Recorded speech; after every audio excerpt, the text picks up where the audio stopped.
Content creator তৌহিদ আফ্রিদির 5 দিনের remand মঞ্জুর করেছে আদালত। ঢাকার মেট্রোপলিটন ম্যাজিস্ট্রেট এ আদেশ দেন। এর আগে মামলার তদন্ত কর্মকর্তা সিআইডি এর উপপরিদর্শক 7 দিনের রিমান্ড আবেদন করেন। শুনানি শেষে আদালতে 5 দিনের রিমান্ড মঞ্জুর করে।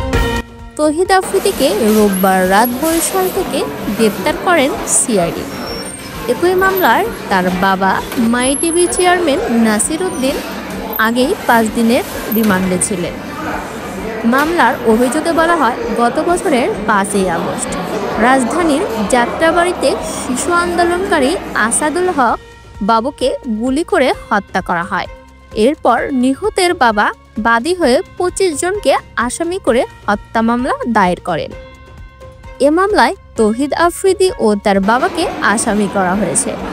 আদালত জানিয়েছে, তদন্তের স্বার্থে তৌহিদ আফ্রিদিকে 5 দিনের জন্য সিআইডি হেফাজতে রাখা হবে।